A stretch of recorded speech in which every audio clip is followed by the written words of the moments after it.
Well, good morning and welcome back. I'm joined by Dr. Blair Davison of St. Pat's for another edition of Morning Rounds. Thanks for joining us this morning. Well, thanks for having me. Of course, today we're talking about, and as we get closer to the end of summer, sports physicals with kids going back to school and wanting to get involved in those sports. What do they need to think about and what do you need to consider as far as the sports physicals go?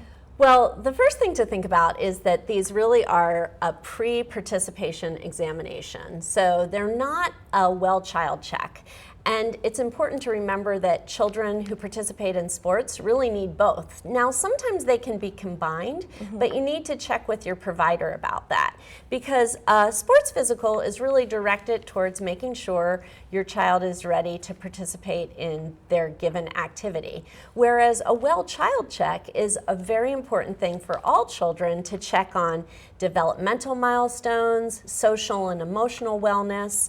But the sports physical is really targeted. Okay. So when do you need to get these done? Well, that's the other important thing is if you're like me, your parenting style might be, volleyball starts next week. But really you want to be thinking about it a little bit sooner than the week before practice starts because you want to have time in case something is determined during the examination to address that. So really be thinking 6 to 8 weeks out. So as soon as 4th of July has rolled around, you really want to go for that scheduling of your sports physical. Are there any considerations when it comes to boys versus girls? Yeah, well, obviously boys are more vulnerable to hernias, so their examination will probably include a check for an inguinal hernia. Girls, this is a great time where, because a lot of female athletes have a triad of poor eating, irregular periods, and poor bone density. So it's really a good time to make sure that female athletes are getting the nutrition that they need and maintaining a healthy weight to participate.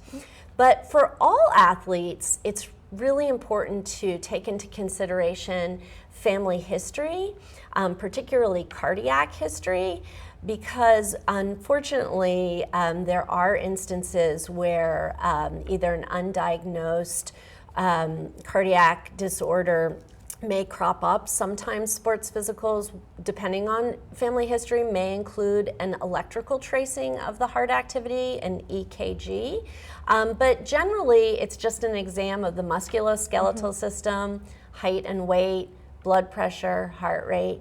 But really important to mention, particularly if you've had any dizziness or short of breath when you have been participating. Because, for instance, as you're well acquainted with, things like asthma and those things can be really challenging for athletes. So those are kind of some special circumstances. Anything else that you need to worry about? Well, you just want to make sure, as I said, that you've got it in time because there's nothing worse than maybe uncovering something that needs a little bit more follow-up but doesn't leave the provider feeling like they can sign off immediately. All right, well, thanks for some of those tips this morning. If you have any questions you'd like us to answer, you can email them right to us, morningrounds@kpax.com.